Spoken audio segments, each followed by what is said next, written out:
dadka walaalaha ah ee ku wada nool Somaliland bay doonayaan naxli iyo cuqudad inay kala geliyaan horta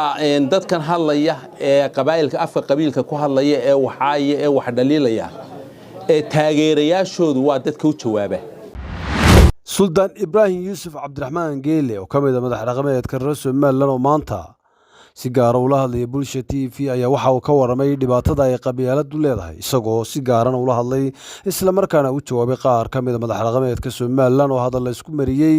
warbaahinta kuwaas oo sheegay in dagaal sokeey ay dalka ka dhacayaan Sultanka ayaa ku baaqay hadalladaasi inay yihiin qaar aan meesha ku habboonayn isla markaana waqtigan loo baahnayn dadka reer Somaliland yihiin dad walaalo ah dhibaatana aan loo baahnayn wuxuu sidoo kale ka hadlay xaaladda guud ee dalka isagoo bulshada ugu baaqay in laga fogaado wax walba oo isku dir u keenay dhibaatada isla markaana si kala fogeyn walaaltinimada dadka reer Somaliland waxaan maanta doonayaa halkan inaan shir saxaafadeedkaygan bal isku dul taago arrimaha dalka ka jira marka hore waxaan soo qaadanayaa maanta iyo xaaladdu say tahay iyo saddex meelood ama saddex waxyaabo oo ay uga eg tahay maalmayna soo maray marka koowaad waxaan soo qaadanayaa 60kii markii 60kii aan xornimada qaadanay iyo maanta meesha iskaga yihiin waxa weeye 60kii markaan xornimada qaadanay waxa xamar inagu hogaamiyay ama ummadda xamar geeyay dad aan waxba u qorshaysnayn oo waxba fahamsanayn oo aan maartay dawladnimadii aan waxba ka garanahayn kuwaas oo inagu riday hog aynu muddo dheer ka soo bixi kari weynay maantana waxaad moodaa inay jiraan dad sidii oo kale aan waxba fahamsanayn oo waxba u qorshaysnayn oo xamar uun iska jeclaaday oo aad moodid dadka inay ku tashkiilinayaan ama ay ku abaabulayaan ama ay maartay meelaha hadda media la fadhiyaan xamar jacayl marka waxaan leeyahay maanta horta maalintaas halka uga eg tahay laakiin nasiib wanaag alxamdulillah waxa ah maanta ummadda reer Somaliland waa ummad wax fahamsan waa ummad dawladnimadii baratay waa ummad dawladnimadii aragtay waa ummad dhibaatadii Soomaaliya ka soo martay garanayso xasuusan oo wali maxaan ku aaday raadkeedii arkaya marka taasi horta kaga badbaadana alxamdulillah 88 markii dalka la soo galay SNM dalka soo gashayna maanta meel bay uga eg tahay meesha uga eg tahay waxa weeyaan 88kii ama 88kii markii ay noo hesheen dawladii Mengistu hogaaminayay ee Itoobiya ka talinaysay iyo tii Maxamed Siyaad Barre hogaaminayay ee ka talinaysay Soomaaliya markii noo heshiyeen ay u heshiyeen gobolada waqooyi ama jabhadii SNM uguna tala galeen inay xidhxidhaan wixii ay dilaan meel wixii kala gacan ku qabtaan iyagoo qorshahaasi ay u qorshaysan tahay ayay SNM gudaha soo gashay oo jilhal la galay gudaha taasina waxay dhashay guusha aynu maanta haysano halkay u eg tahay maalinta waxa weeyaan maanta Muuse Bixi Cabdi madaxweynaha Jamhuuriyadda Somaliland iyadoo oo dalkeenu cadow badan yeeshay oo meel walba maxaan ku raahday looga soo tashaday oo gudaha iyo dibadba maxaan ku raahday Somaliland cadow lagaga abuuray ayuu tiigala gudaha kala qaatay oo uu ka degay caasimadda Addis Ababa wada hadal la galay maxaan ku raahday ra'iisul wasaaraha Itoobiya Abiy Ahmed taas oo albaab furay guul iyo maxaan ku raahday rajo badan abuurtay oo ah wada hadalka badda waxaan rajaynayaa sidii aynu 88kii ugu guuleysanay Soomaaliya inaynu gooni isku taagan la soo noqono tanna inay horseedi doonto maalmo dhow inay ictiraaf iyo dawlad madax bannaan aynu noqono maalintaas halka u egtay maalinta saddexaad ay maanta meel weegtay waxa weeyaan 94kii dagaalkii yacoodka ama dagaalkii nidaamka qabiilaysan lagu galay ayay meel weeg tahay halkay weeg tahay waxa weeyaan maalintaana 94kii dadkan oo walaalo ah oo dalka wada qabsaday oo waxba ka dhaxayn oo afka wax ku kala goosta ayaa nacayb iyo culaad dhexdooda laga abuuray oo ay ka abuureen niman markaa dan gaar lahaa taasoo dadka la kala qabyaaladeeyay oo caroog maxaan ku leeyahay colaadeed la qaaday la isku diray maantana halka ay u egto waxa weeyaan waxa maantana muuqda inay qaar wadaan oo ay ka shaqaynayaan oo ay abaabulayaan oo ay mikrofoono la wareegayaan nacayb iyo maxaan ku haday qabyaalad iyo dadka in la kala fogeeyo oo meel walba waxaynu arkaynaa qaar maxaan ku luqad qabyaaladeed ku hadlaya meel walba waxaynu arkaynaa qaar maxaan ku dadka rajo xumo iyo warwar iyo cabsi gelinaya waana sidii 94 kale uu dagaalku ku dhacay laakiin maanta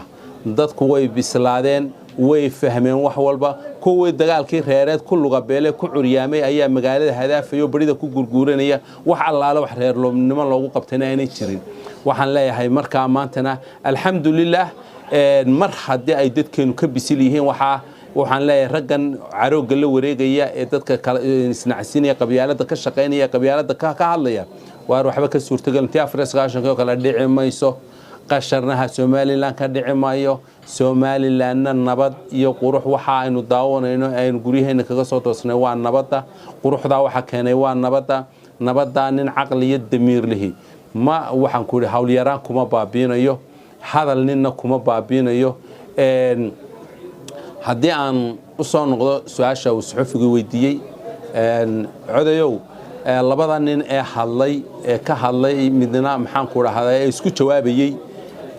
salaad madax dhaqameedka ah labada midba arintiisa si baan isku dul taagaya ninka hore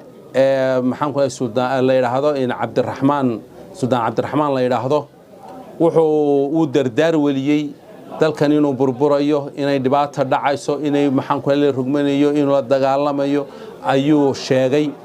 dardaar walinta anigu isaga iyo rag badan oo sida dalka uga dardaar waliyaba arintooda laba qodob baan u arkaa inay xambaarsan yihiin markaan soo ururiyo qodob waa qodobka koowaad waxa weeyaan dadka had iyo gooraale dalkan inuu burburayo iyo inuu rugmanayo iyo la dagaalamayo iyo maxaan ku leeyahay xabadi ka dhacayso iyo lagu kala qaxay ka hadla laba message bay dirayaan waa message-ka koowaad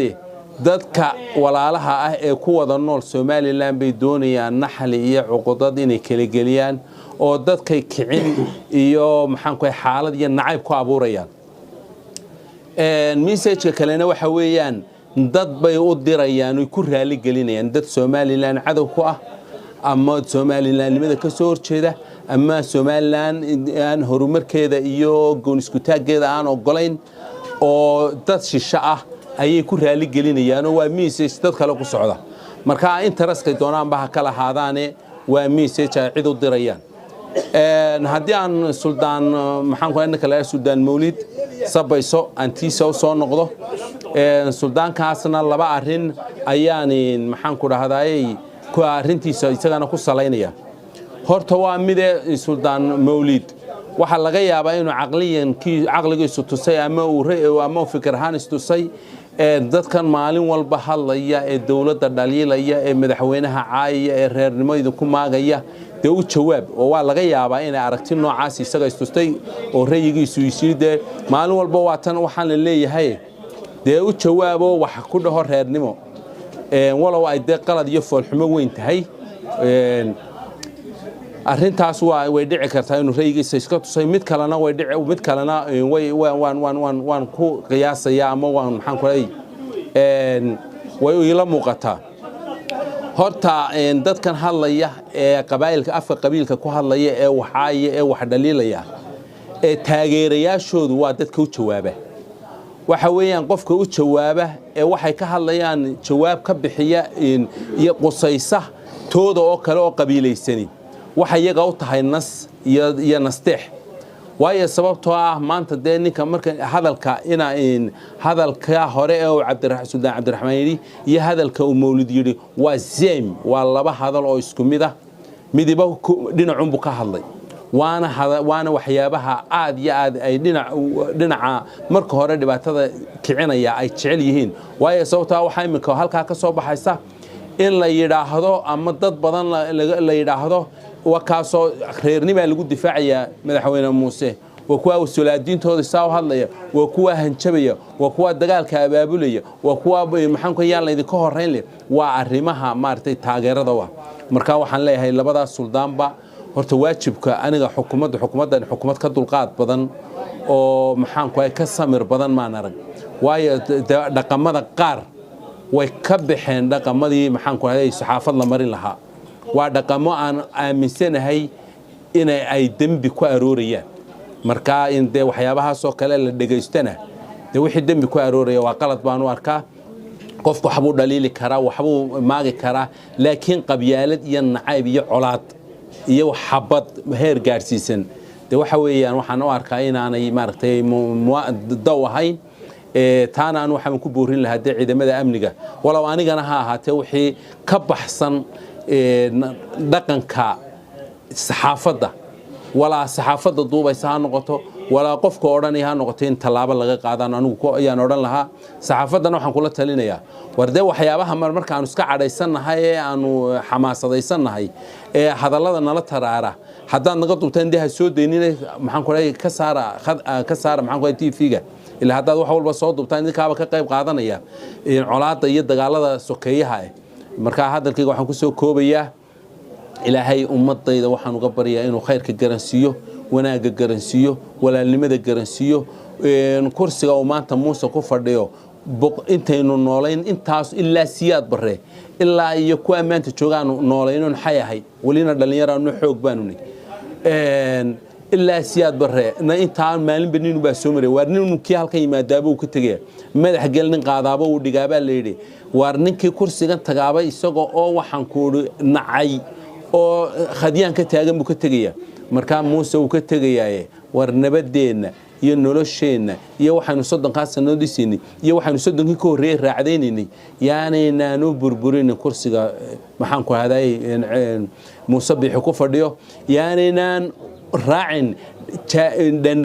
maxaan ku haday nin dana kala leh oo ina maxaan ku doonaya inuu ina burburiyo oo ina kala kaxiyo ina kala fogeeyo yaani inaan dhagaheena u furin hadalkiisana qaadanin waxa weeyaan qabiil wax la yiraahdo ma jiro nin qabiil wax lagu siiyaa ma jiro nin qabiil wax loogu qabtaa ma jiro nin laydiyo biyo laga bixiyaa ma jiro markaa maxay inoo sheegay reer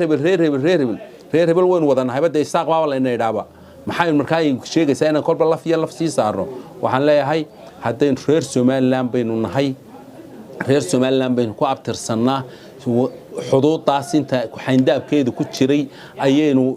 walaala ku wada nahay wixii noo dana hunaan ka wada shaqeyno wassalaamu calaykum waraxmatullaahi